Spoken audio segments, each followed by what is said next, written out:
Let us calm down our mind by practicing meditation. And this morning we will be practicing the development of loving kindness. So within your mind, you just note, may all beings be happy. May all beings be happy until meditation ends. Now meditation start.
Sabbe Satta Bhavantu Sukhitata. May all beings be happy. Meditation can be ended.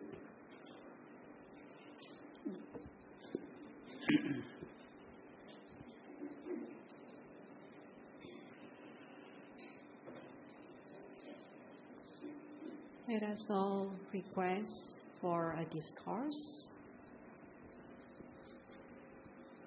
Ramajaloka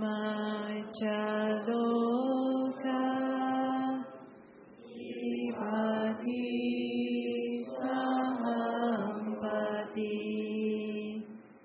Katanjalian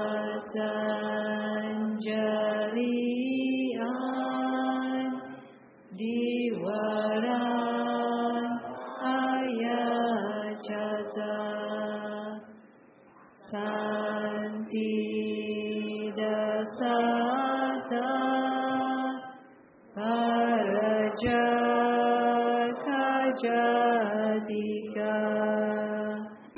𝑦𝒊𝒈𝒏 Dhamma Anukamimam Pajjan.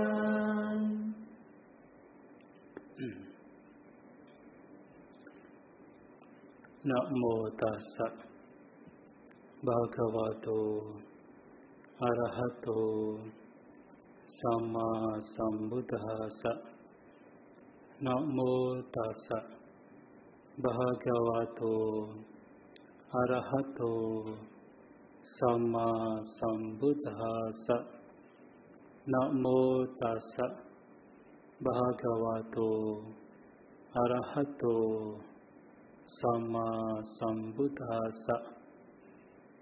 Yang Pubhe Tang Visudehi Pacate Mahukincanang Majeje no Gahesasi Upasanto Charisasi.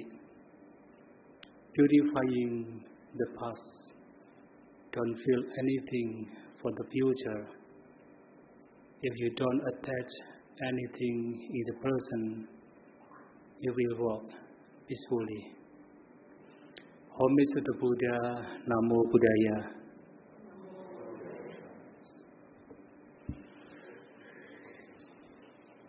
It is truly a blessed day for all of us. For today we start by performing various kinds of meritorious deeds, paying the respect to the triple gems, to the Buddha, Dhamma and Sangha. As the Buddha also said, paying respect to those who are worthy of respect is the highest blessing, stated in Mangala Sutta. And also reciting and taking the 5 precepts, practicing meditation, and continue to listening to the Dhamma.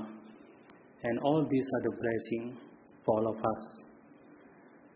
And it is also my honor for me, as today I have this opportunity to join in this Sunday service. And as I remember, this is the time for me to join in this program, in this building. And for that I would like to thank especially to Indonesian Buddhist, Mr. Yogi and other friends who contacted me to come here to have this opportunity to share the Dhamma. And for this topic, it is still connected to one of the most important teaching, the practical teachings of the Buddha, for it is well connected to meditation. As we all understand that the so-called meditation is the practical teaching which is highly emphasized in Buddhism. And that meditation is that makes Buddhism so different from others, so unique comparing to other religious beliefs. And all this, of course, we can find that the so-called meditation is also being practiced and being taught by other religious beliefs. But somehow, a detailed and comprehensive explanations about meditation can only be found in Buddhism, not in other religions. Only can be found in Buddhism. And this is how the so-called meditation is so important in Buddhism. And moreover, when we are talking about meditation, why it is so important, so significant in Buddhism, because it is well connected, especially to the main teachings of the Buddha. So, the main teaching of the Buddha is about the Four Noble Truths.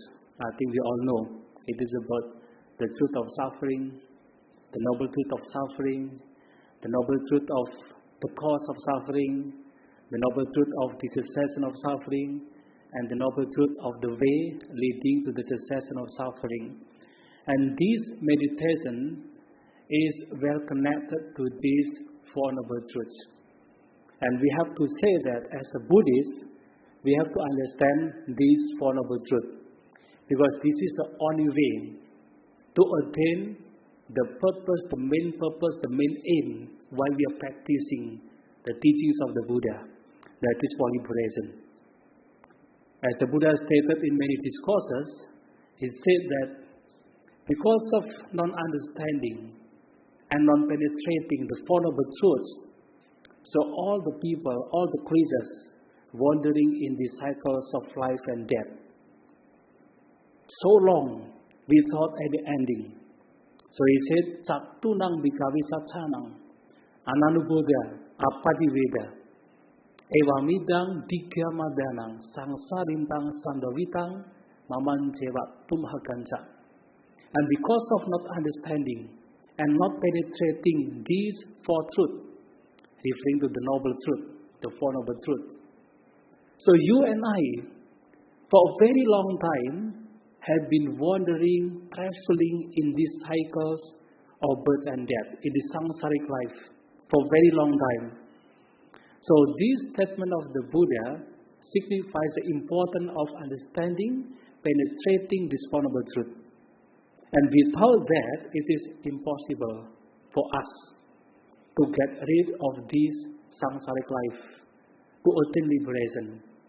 So as a Buddhist, we have to understand, if not penetrating, but somehow at least first we have to understand what is the Four Noble Truth. And this meditation in Buddhism, the Buddhist meditation, what it is called as Citta Bhavana, is the only way a person to understand, to penetrate this Four Noble Truth.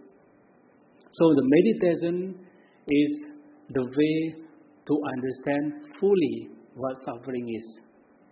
Meditation is also the way to eradicate, to eliminate the cause of suffering, which is the defilements of mind, the greed, the hatred, the delusion, the craving, attachment, any kinds of defilements of mind.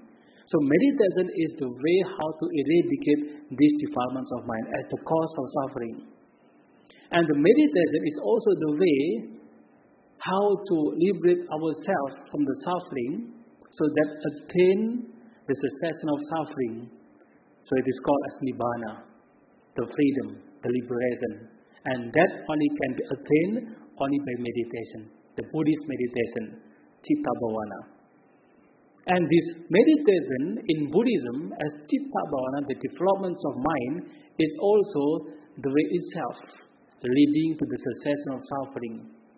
So when we are talking about the Noble Eightfold Path as the way leading to the cessation of suffering as the Fourth Noble Truth, that meditation itself is the Noble Eightfold Path. No any difference. When we are practicing the Noble Eightfold Path, that means we are practicing the Buddhist meditation. When we are practicing the Buddhist meditation, that means we are practicing the Noble Eightfold Path. So this meditation is so important, so significant, because it is the only way to understand, to penetrate this Four Noble Truth.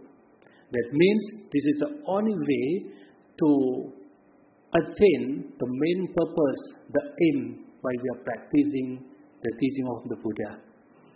So this is very important. And when we are talking about this meditation, especially the Buddhist meditation, we have two kinds of meditation. One is the samatha meditation, so samatha bhavana, the developments of calmness.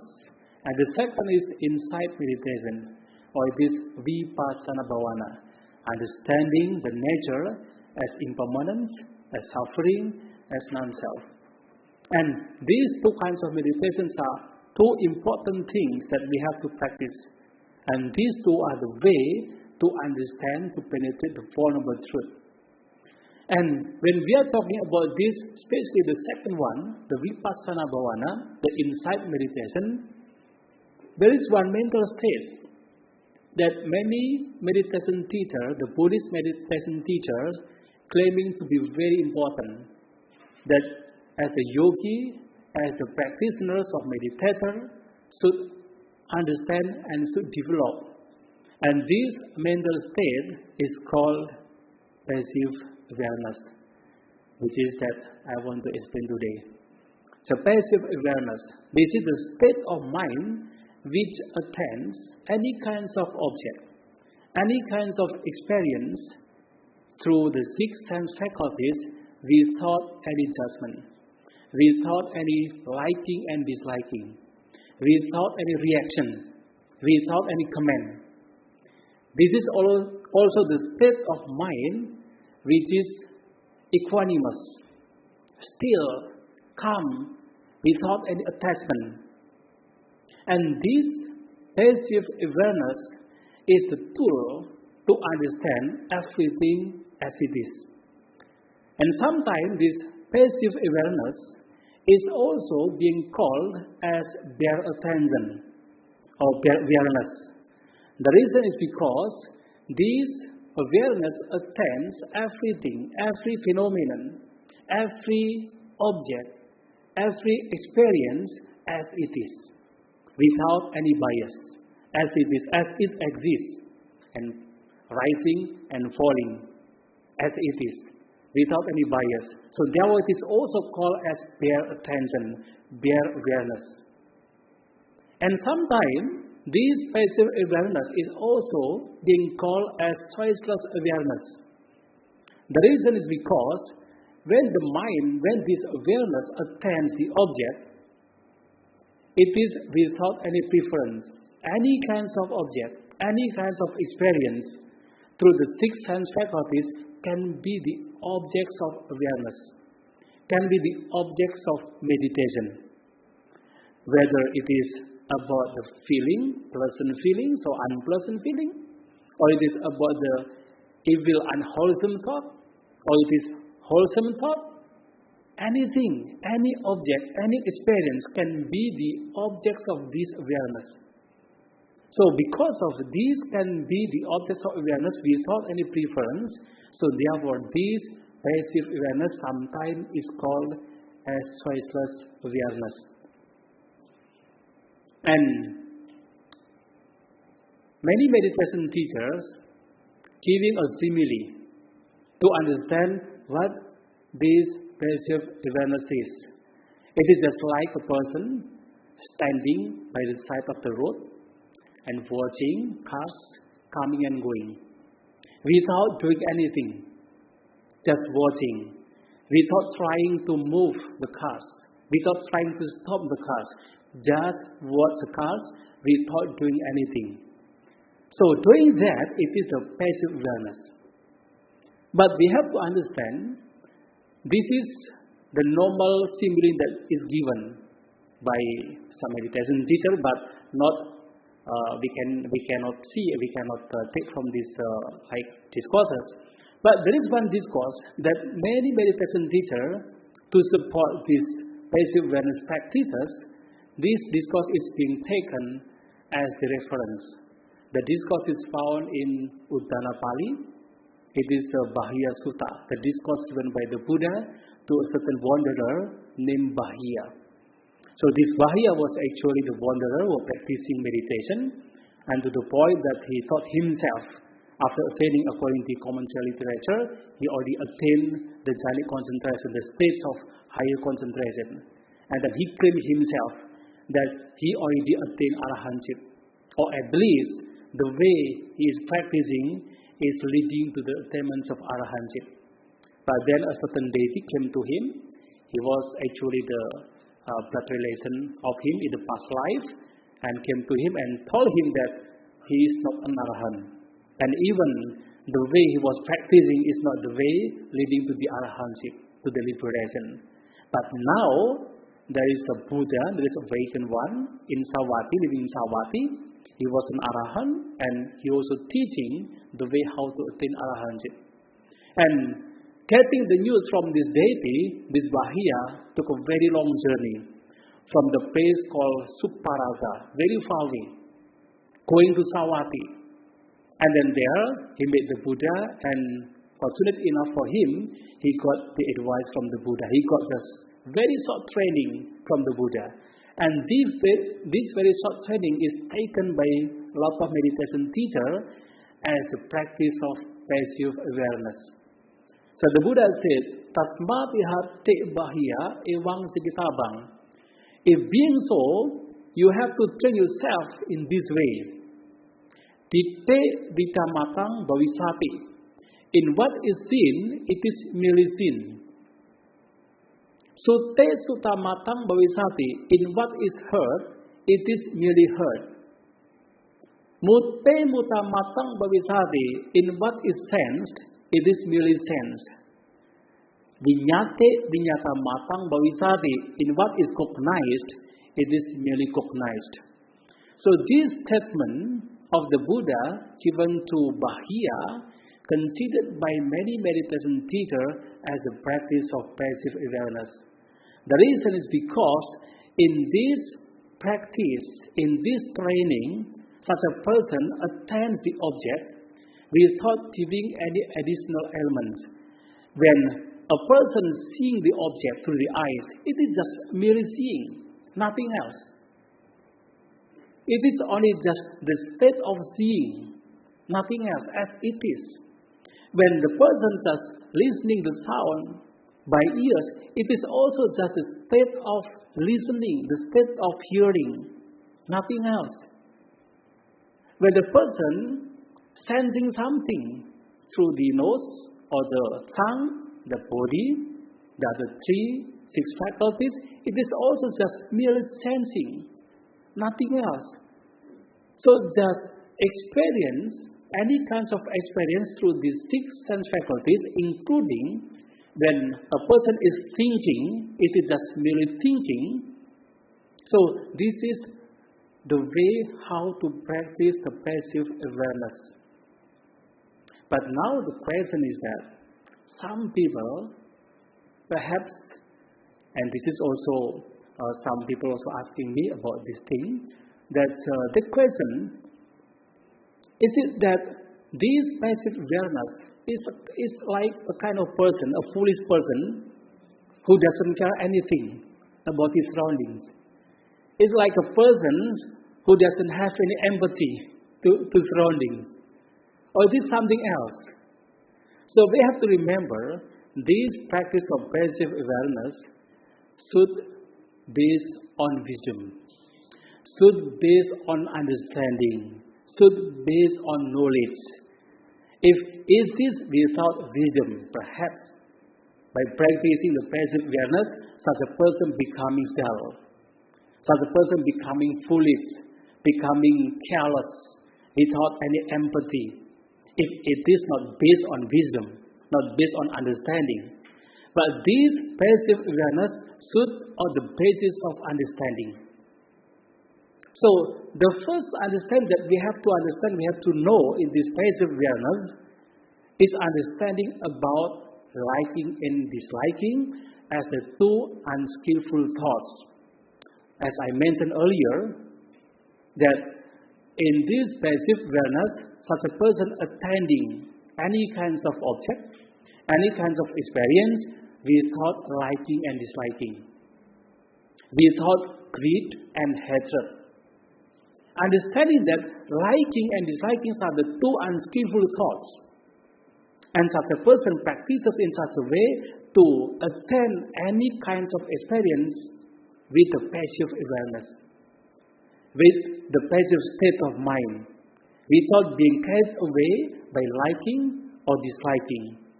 Because our mind is in a habit of always being carried away by liking, disliking. Whenever we see the object, we see the form through our eyes, what happens? We will like them if that object is pleasant. We will hate them when the object is unpleasant. Likewise, when we listen to the sound, if the sound is pleasant, and then we attach to them. When the sound is unpleasant, and then we dislike them. We hate them. We don't want that sound. So likewise, when we smell something, we taste something, we touch something, when we think something, if it is pleasant, and then we attach, we like. If it is unpleasant, we dislike. We don't like, we hate. So this is how our mind is all this time, for a very long time, is always being shaken, being carried away by disliking, disliking. So understanding that these liking and disliking, the greed and hatred, are the defilements of mind, are the causes of suffering. So in the practice of developing our mind, we attend any kinds of object without liking and disliking. And this is the state of passive awareness. We are aware of any kinds of object, any kinds of experience, without being carried away by liking and disliking. Because we understand, we know this is the defilements of mind. This is the cause of suffering. So this is the first thing that we have to understand. So therefore, there is one discourse. I think you all know the discourse that we can read in both Majjhima Nikaya as well as Digha Nikaya, that is the Satipatthana Sutta. The discourse on the four foundations of mindfulness. So that the Buddha talking about the four foundations of mindfulness, and in the very beginning of this discourse, the Buddha is saying about the guidelines how to practice contemplation, how to practice developing the mindfulness toward the four foundations of mindfulness. And very important, for example, in the practice of developing mindfulness contemplation toward the body as one of the foundations of mindfulness, he said like this: Kaye kaya nupasi viharati, atapi sampajano satima vinayaloke abhijatumanasam. So one should dwell contemplating the body in the body.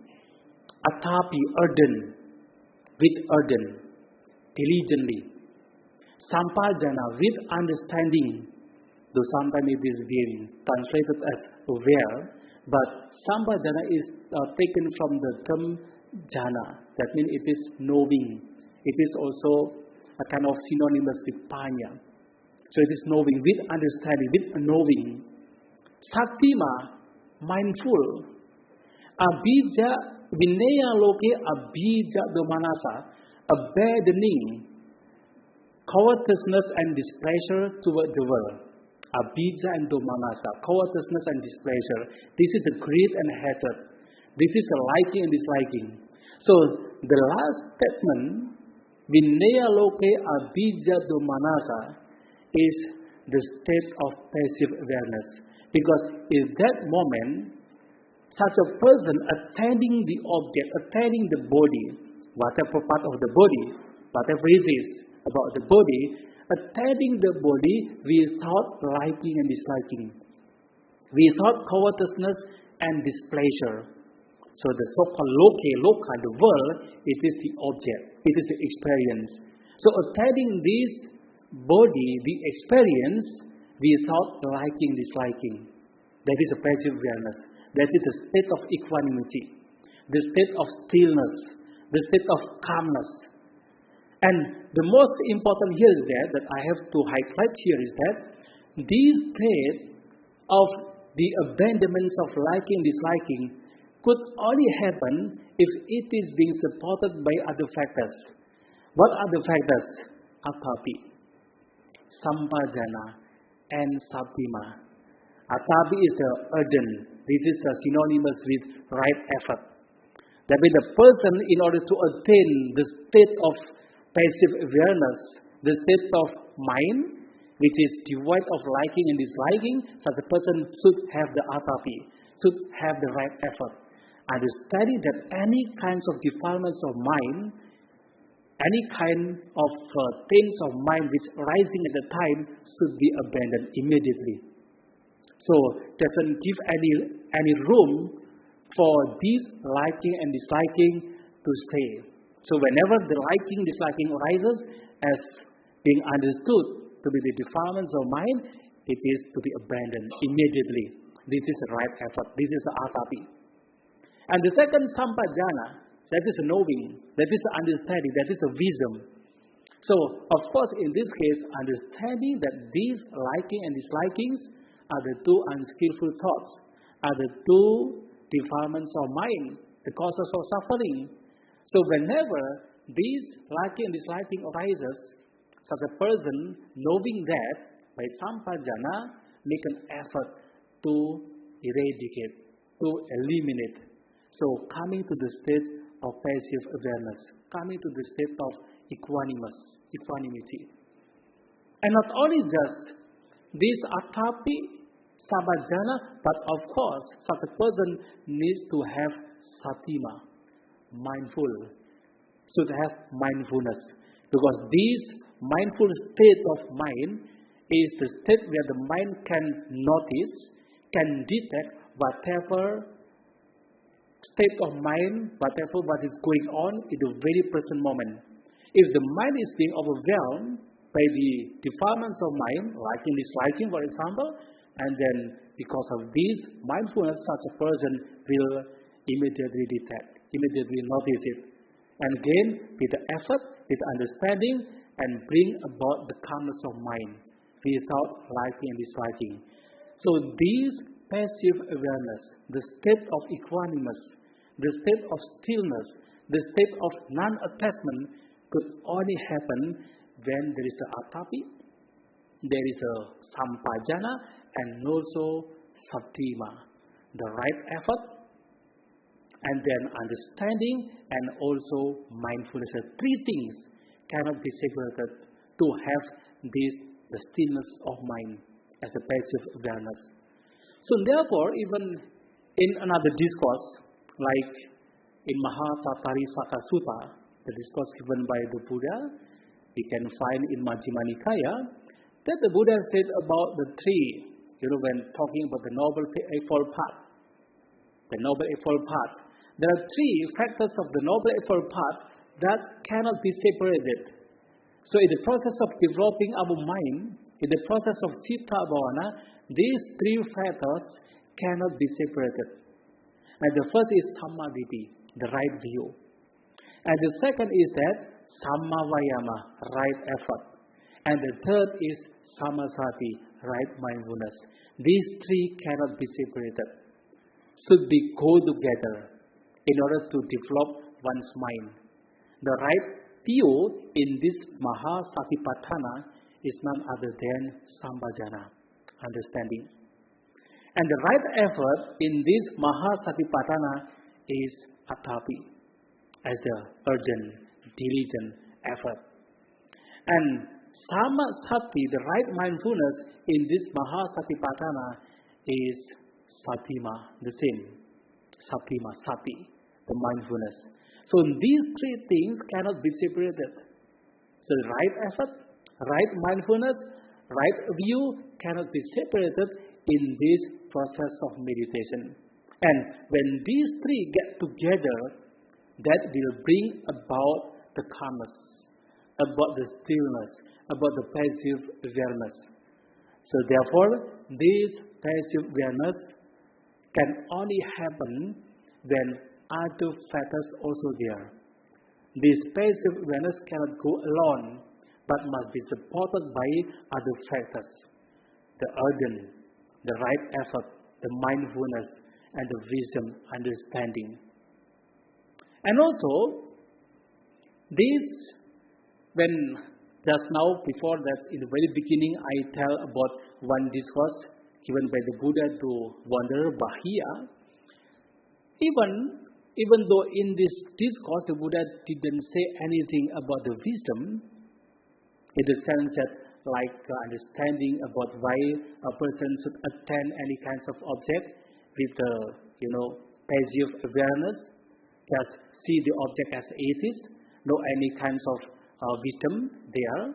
But somehow in commentary literature, it is being further explained by the commentators about the state of seeing the object by the eyes, or by the ears, by the nose, by the touch, by the tongue, or by this body and the mind. And that state of mind should not there having any kinds of lobha, dosa and moha, the greed, hatred and delusion. So why it is stated that in what is seen, it is just merely seen. It is just merely seen, because in that moment, there is no any greed, no any hatred, no any delusion. And why it is stated that in what is heard, it is just merely heard, because at that time, no greed, no hatred, no delusion. And why it is stated in what is sensed, it is just merely sensed, because no any lobha, no dosa, no moha, no any greed, hatred and delusion. And the same as others. And the importance of this that, why at that time, while seeing, such a person could practice, it is just merely seeing, just merely phenomenon, without any greed, without any liking, without any disliking, even without any delusion. Why that can happen? And again further, being explained in this commentary literature, because such a person practices in such a way where the person understands any kinds of experience should be seen as impermanence, should be seen as suffering, should be seen as non-self. That means, in order to have this passive awareness, in order to have this state of mind without liking and disliking, without greed, hatred and delusion, such a person should understand about anicca, about dukkha, about oneself, about anatta. Understanding that whatever things about the seeing, it is impermanent, why should the person to have attachment, to have the liking or disliking, because everything just pass away. It is arising and then falling, rises and passes. And why is it then such a person and then attached to the object, attached to the experience, if it is just rising and falling, if it is just anicca? And also he understands, when he attached something to what he experienced, what happened? It is suffering. It is the cause of suffering. Because whatever thing that we attach, that will give rise for the rising of suffering. We will get suffered. We attach something, but somehow what we attach will just disappear, will just go away. So we get suffering. And not only just what is pleasant, even the unpleasant one, when we and then try to avoid, we hate them, in that very moment itself, we get suffering. Understanding that this is impermanence, such a person will not attach, will not give rise for the arising of liking and disliking. Understanding that attaching to that, this is suffering. And moreover, such a person understands that any kinds of experience, through the eyes, the ears, the nose, the tongue, the touch, and the mind, is actually just compounded. It is just, there is no any self inside. It is just accumulation of many things, many factors. No any self inside. No anything, any kind of permanent inside. No any stable thing inside. Everything just rising and falling. Understanding this, that any kinds of experience is just non-self, such a person will attain any kinds of object without any attachment, without any liking and disliking. So that means this practice of passive awareness could only happen if a person also understand the three characteristics of phenomena. anicca, dukkha, and anatta.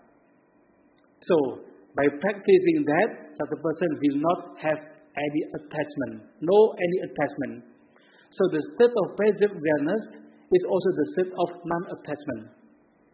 And this is also being stated by the Buddha to one minister named Santati. In the very beginning, I just quote the statement, the verse, the kata from the Buddha, yang pube tang visuddhahi, pacate mahukincanang, majete no 𝐿𝑒𝒊𝒈𝒏𝒊𝒄𝒂𝒏𝒄𝒆 𝑢pasanto 𝑑harasasi. Actually, this statement of the Buddha is the practice of passive awareness. Yang pube tang visuddhahi, whatever things the past, whatever thing in the past, just purify them. Pacate mahukincanang, for the future, don't feel anything. Pacate, pacate means future. For the future, don't feel anything. Majete no 𝐿𝒂𝒔𝒔, and you also should not grasp, should not attach for the present. Maje, mean in the present, in the middle, but in the present. So, for the past, it is being purified. For the future, don't feel anything. And for the present, don't attach, even for the present. And by doing so, such a person will walk peacefully. Upasanto 𝒂𝒂𝒂𝒂𝒂𝒂𝒂𝒂𝒂. And this is the practice of passive awareness. Why is that? Why this practice passive awareness can include the three things: purifying the past, don't feel anything for the future or empty the future, and in the present, not attaching.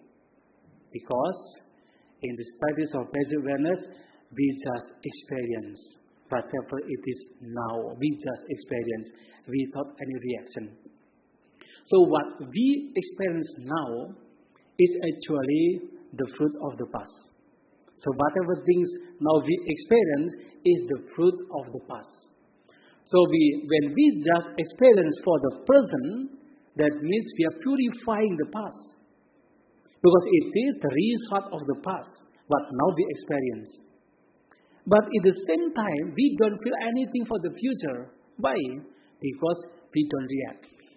We don't respond with the greed, hatred, and delusion. We don't react. We just keep calm with the passive awareness. We don't react. So that means we don't feel anything for the future.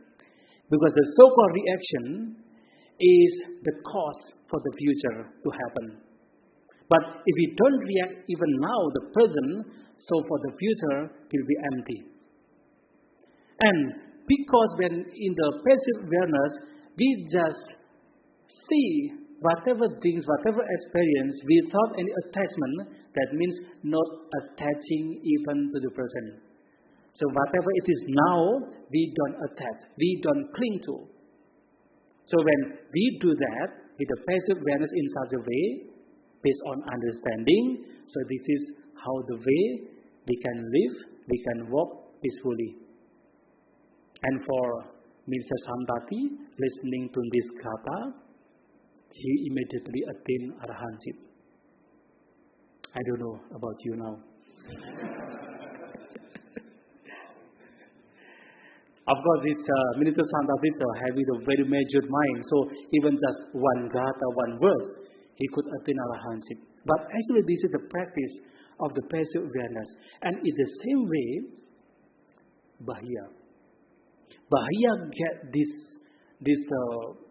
just now I mentioned about the titik di Dhammatang Bhavisati, Suti Sutamatang Bhavisati, and so on. Very short training, very short advice from the Buddha. He attained arahantship immediately. And even the Buddha said that he is considered to be Kipavinya, the person who is very quick, the quickest one who attained arahantship. That is a Bahaya. So this is how the passive awareness is being practiced, and it is in accordance to the Buddha's teaching. And there is one other discourse found in the Majjhima Nikaya, that is the last one, that is the discourse named Indriya Bhavana Sutta. We also can see that the discourse on this Indriya Bhavana Sutta, this discourse given by the Buddha to a certain young person named Uttara, is also very important in this practice of passive awareness.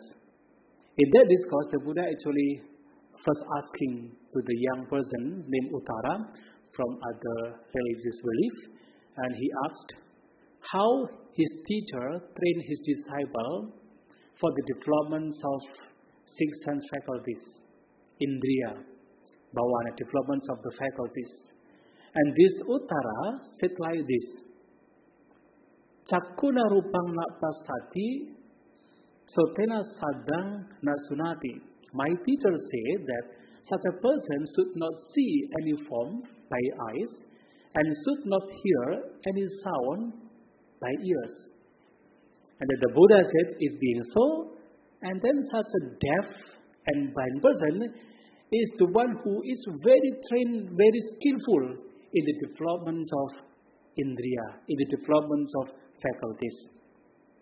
And Uttara cannot say anything. He just kept silent, dismayed, and ashamed by his statement, and cannot answer, cannot reply what the Buddha said. And in that very moment, and the Buddha giving the advice, giving this teaching about Indriya Bhavana in accordance to the Buddha's teaching, according to Dhamma Vinaya. And the Buddha said like this, when the eyes, because six sense faculties, but then the example is the first one, is that when the eye comes into contact with the form, there will be the rising of three things, and sometimes agreeable thing, sometimes disagreeable thing, sometimes agreeable and disagreeable thing. And such a person who get this experience, whether it is agreeable, or it is disagreeable, or it is both of these, such a person should contemplate with the wisdom that this thing is compounded, sankata. This thing is gross, olarika. This thing is dependently co-arising, paticca samuppanna. And this is very important.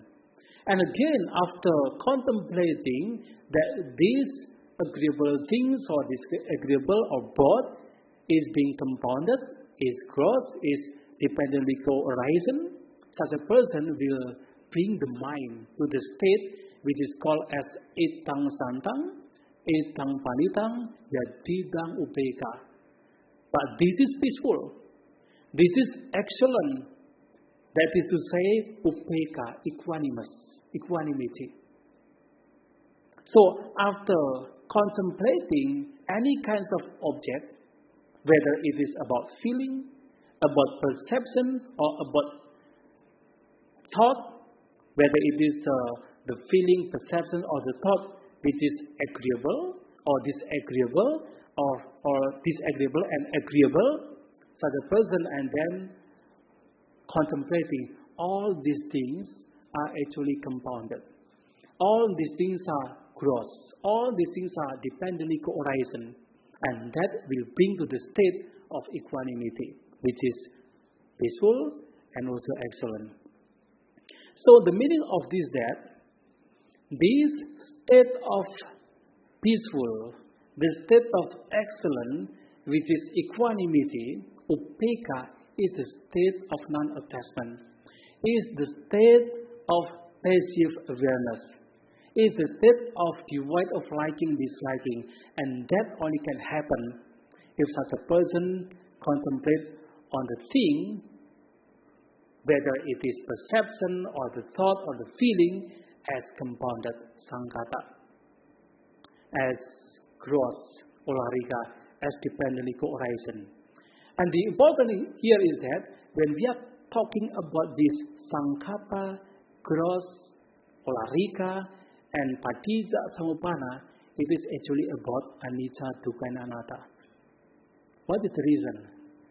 When we are talking about sankata, compounded, you see, the so-called, for example, thought or vitakka, it only can happen when there are some other factors.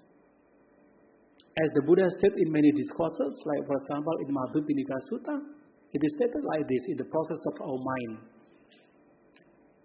Cakunca padicca rupeca upajjati caku viññānam. When there is the I and the form, there will be the I consciousness. Tinang sangatipaso, when these three get together, there will be the pasa, the contact. So when there is the I, form, and I consciousness get together, there will be the pasa, the contact. Pasa paccaya vedana. So with this pasa, the contact as condition, there will arise vedana, feeling, sensation. So when yang vedati tang sanjanati, so what one feels, there will be the rising of perception, one perceives, sanjanati. So when there is vedana, the feeling, there will be the perception, the sanya. And then, yang sanjanati tang vitakati, what one perceives, it is what one thinks about. When there is this sanya, perception, there will be the thought. So this thought, whether it is agreeable thought or disagreeable thought, or it is agreeable and disagreeable thought, it is coming from the sanya, from the vedana, from the pasa, from the I, from the form, from the I consciousness, compounded.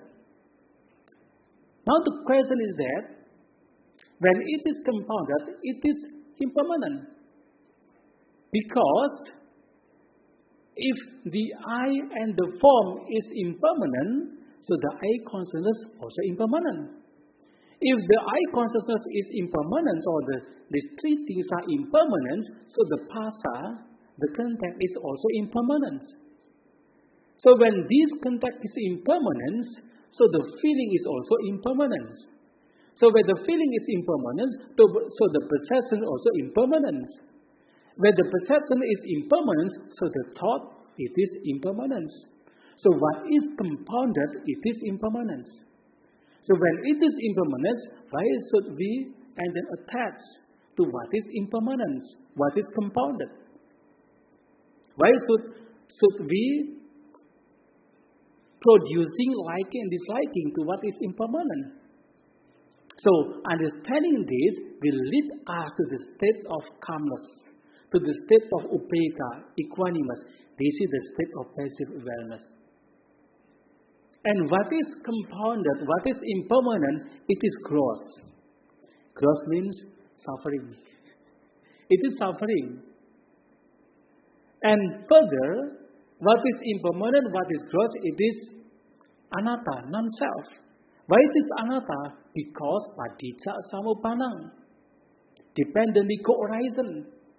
When everything or certain phenomenon arises because of many kinds of factors, that means it cannot stand by alone. It arises due to other factors. It cannot stand by alone. When it cannot stand by alone, how is it possible to think that this is self?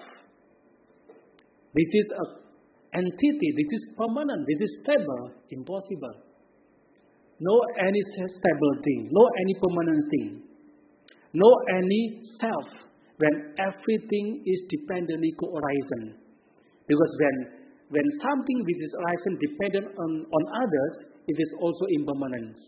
What is impermanent cannot be stated, cannot be seen as stable, as self, as individual, even as a creature, non-self.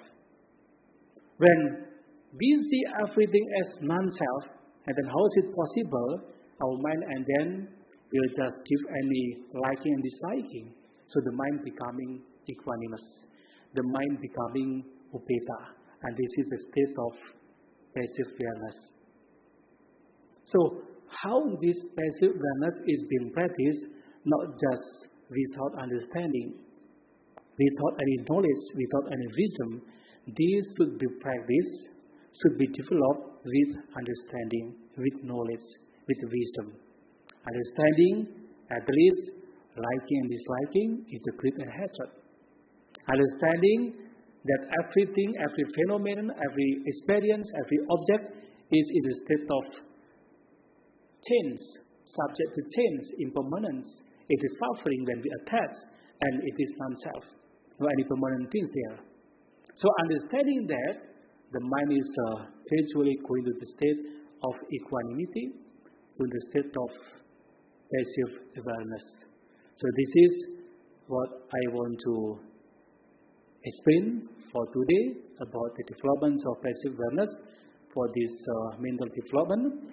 And again, I would like to emphasize here that this passive awareness should be practiced out of wisdom, based on understanding anicca, dukkha, and anatta. And this is the way leading to the cessation of suffering. Thank you. Sabhisata bhavantu sukhitata. May all beings be happy. Sadhu, sadhu, sadhu. Thank you, Bhante, for the sharing. We'd like to invite if there's any questions. We'll pass the mic.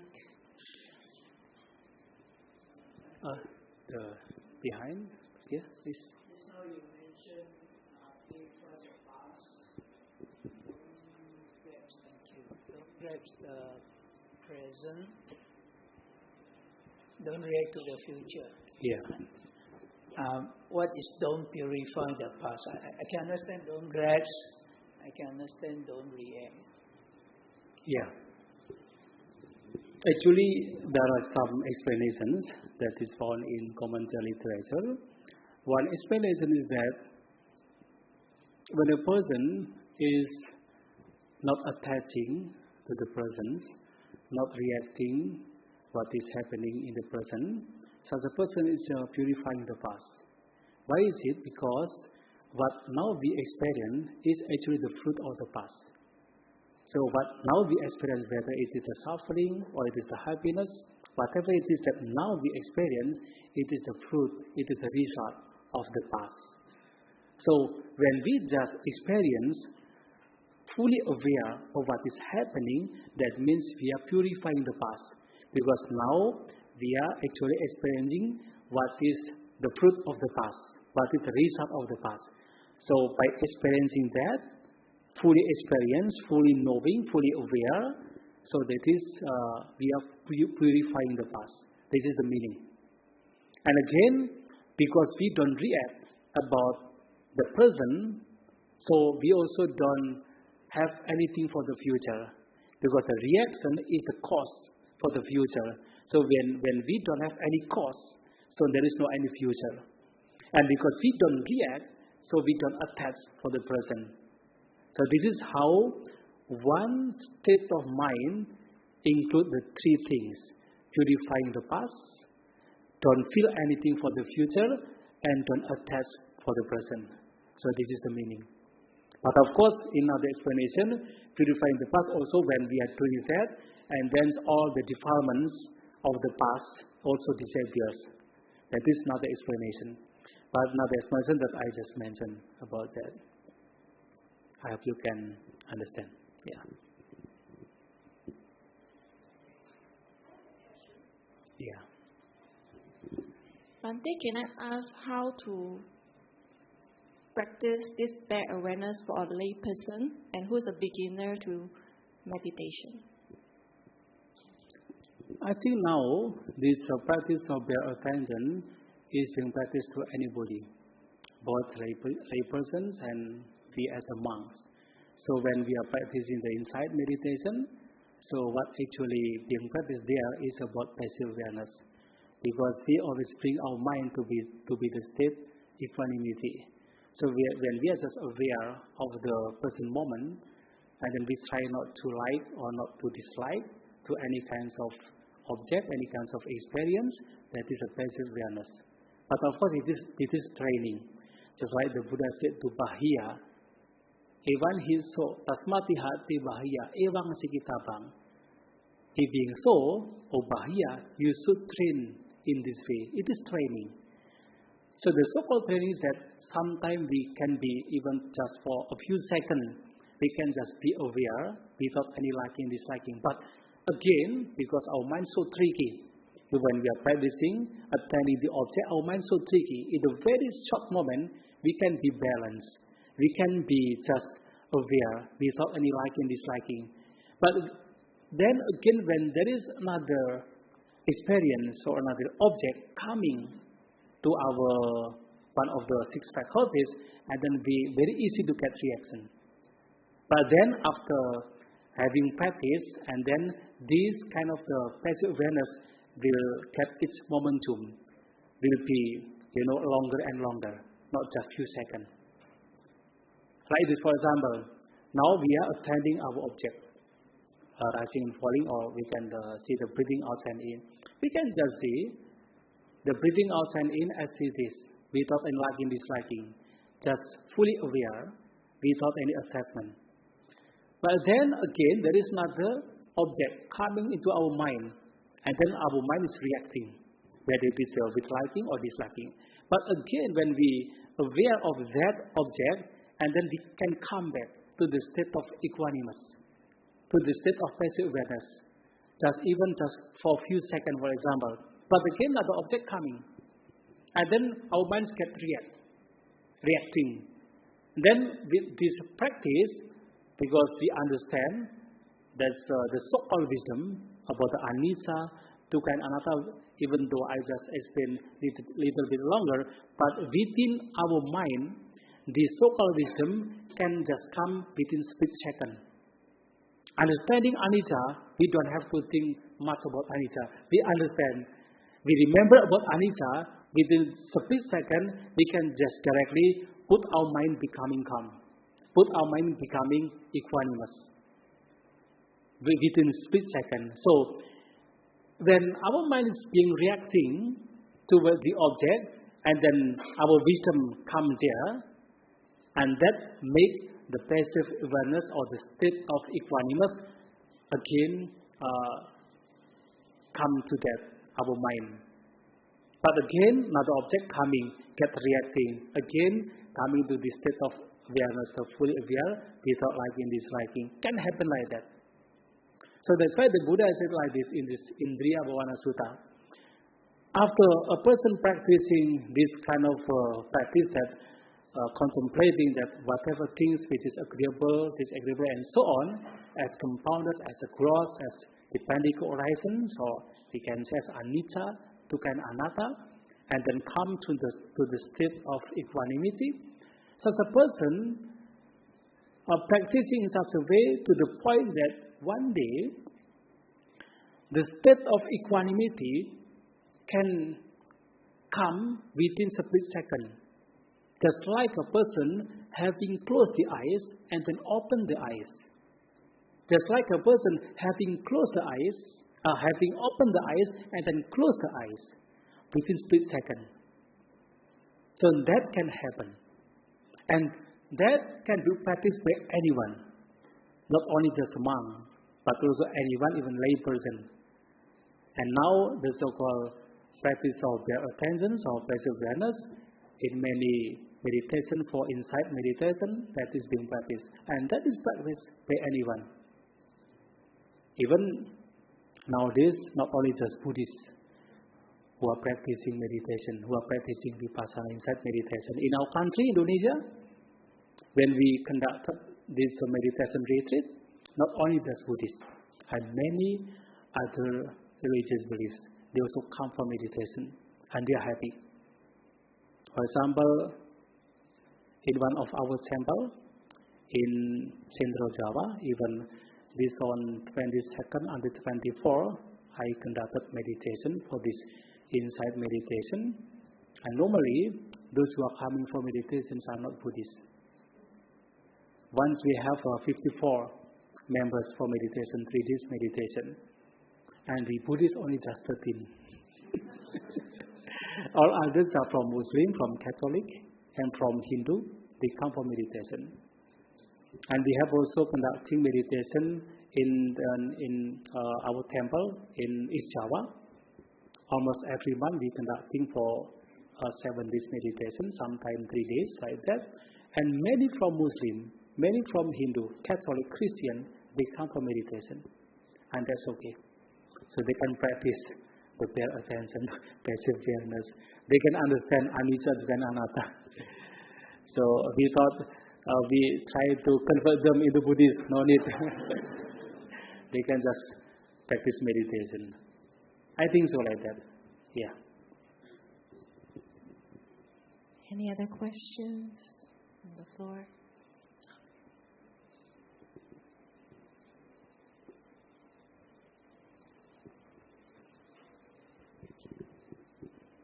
Thank you, Bhante, for that wonderful talk.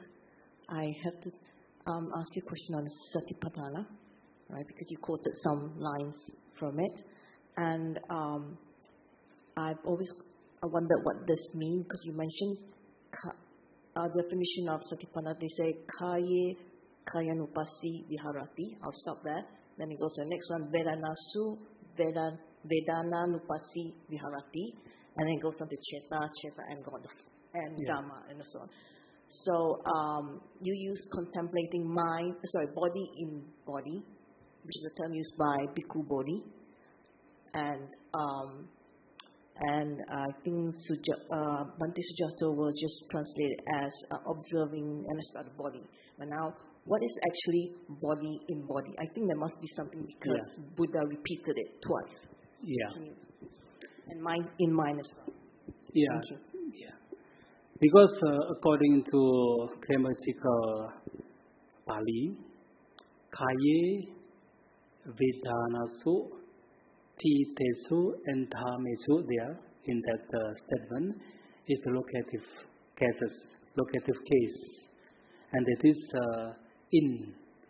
So observing, so contemplating, anupasi is contemplating, so observing kaya, the body, in the body, kaye, in the body. And then vedana, so in the feelings, but this is a plural, in the feelings. And then chitte, so in the mind. And then dhamme, so in the mental objects. So observing the body in the body, observing this feeling in the feelings, observing the mind in the mind, and observing the mental object in the mental object. But somehow, some others are translating as, observing the body as the body, observing the feeling as the feeling, like that. And why it is in the body? Because like this. For example, one of the objects of the body is the breathing out and in. So in the Satipatthana Sutta, there will be a lot of different objects with regard to the body.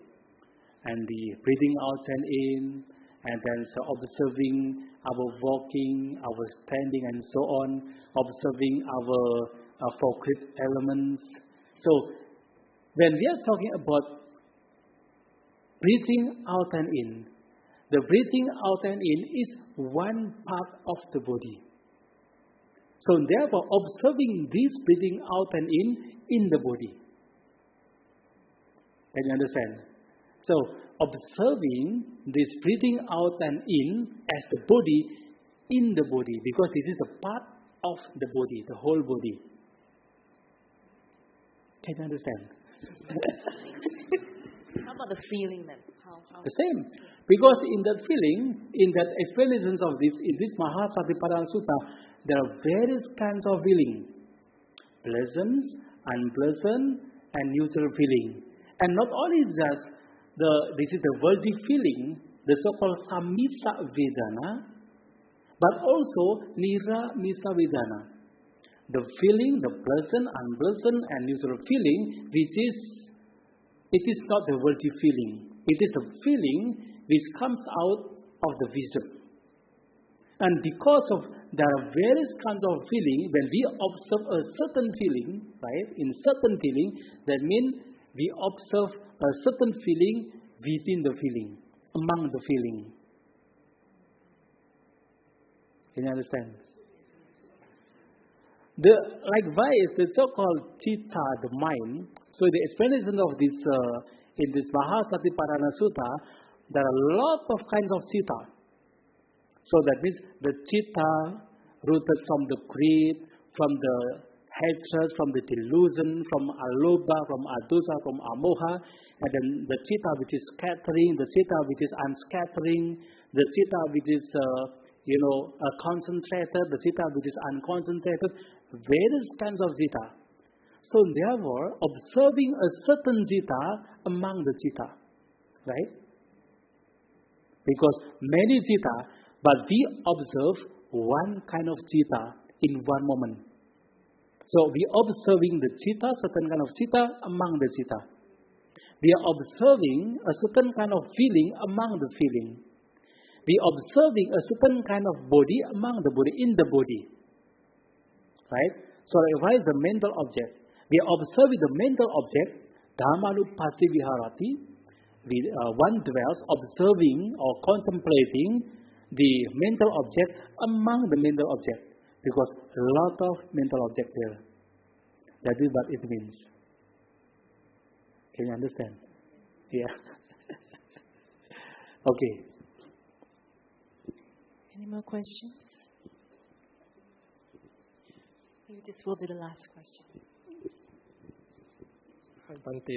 Thank you for the talk. I think I like it very much, especially since it also reminds me of the Bhaddikaraka Sutta that talks about tata tata vipassati, seeing present as This is vipassana. Yeah.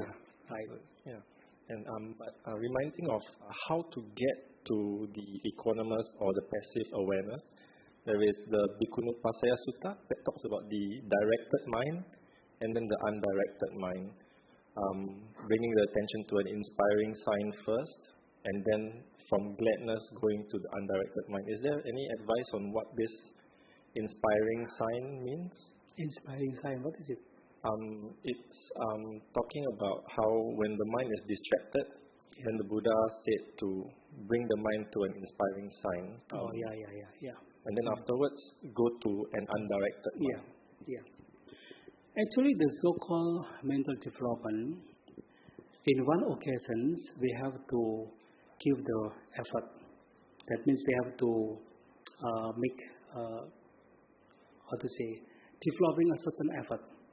But in some other time, we have to come down. So it is like this. There is one simile given by Lord Buddha, just like a blacksmith, when he wants to make a certain like weapons, whether it is various kinds of tools like that, whether it is a kind of weapon, it is the sword and other things. And then he makes from the iron, which is the raw iron. In order to make that iron becoming flexible yet strong, that blacksmith should at some time burn that iron and then beating the iron. And sometimes just dosing with water or pouring with water. And sometimes just look at it. And again, burning with fire, again dosing with water, again just look at it. And like that, it is just like when we are practicing for the development of mind. When the mind is in a state of laziness, we have to make an effort. We have to like burning that fire or burning that iron, right? And again, but then when the mind is in a state of overreacting, we have to calming down. It is just like dosing with water. But sometimes when the mind is in a state of balance, we just look at it. Just look at it. But at some time, we are giving the effort. Sometimes we are giving the calming down. Sometimes just look at it. So likewise, when the mind is in a state of distracted, this is a kind of a laziness or wandering mind. We have to give the inspiring thought or inspiring kind of motivation. It is kind of that we have to burn this raw iron. But then when the iron is in the state of balance, okay, we just look at it. So when the mind is in the state of balance, just do nothing. Just look at it. Just in the balance, just passive awareness. But at times we have to burn, at times we have to pour with water. So this is the way. In order to make our mind just like the iron, that just from the raw iron and becoming flexible, yet strong. And then we can make any kinds of tools out of this iron. So likewise, to develop our mind, sometimes we have to give the effort. Sometimes we have to come down. So the giving the effort, like having the inspiring thought and so on. And sometimes we have to come down, just relax like that.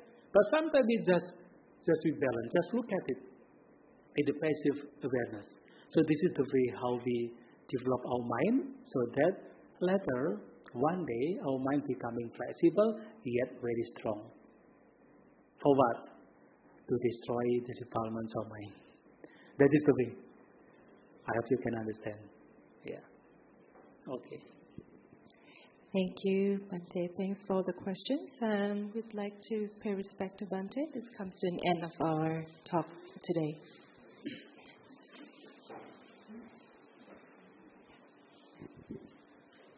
Okay. We would like to dedicate dedications of metta as well. So we'd like to wish Bro William Chun.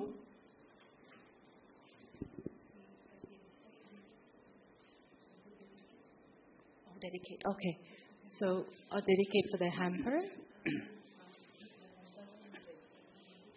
Okay. Yes. So we're dedicating the merit and the metta, and then by giving the hamper to Bhante. Thank you very much. Sadhu, sadhu, sadhu. Yeah. Yeah.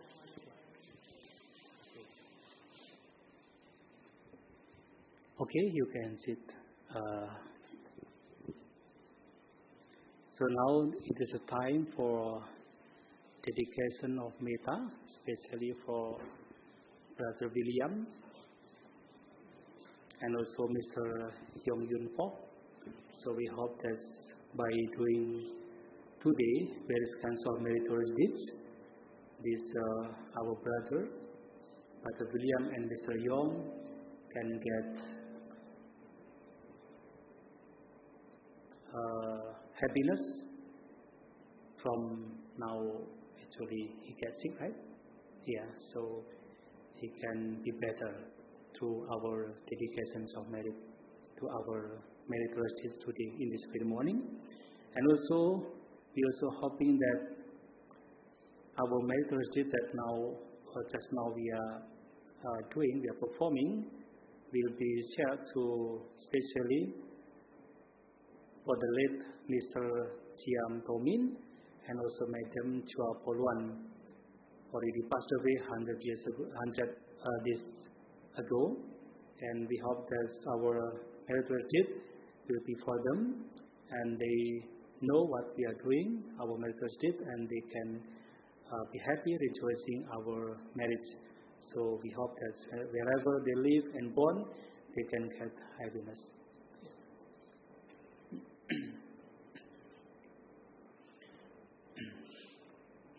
Yata varivaha pura paripurente sagarang evamevaito dinnang petanang upakapati ecitang patitang tumhang kipameva samijato sabhe purendo sankapa chando panaraso yata mani chodiraso yata sabhetiyo vivajanto sabharugo vinasato Mate bhavatavantarayo sukhitikayuko bhava abhivadana silesani 𝐁𝐡𝐚𝐧𝐭𝐞 cattaro dhamma vadanti ayuvanno sukhang aphalang so atalado sukhito virulho buddhasasane arogo sukhito hi saha sabbehinyatiti Satalada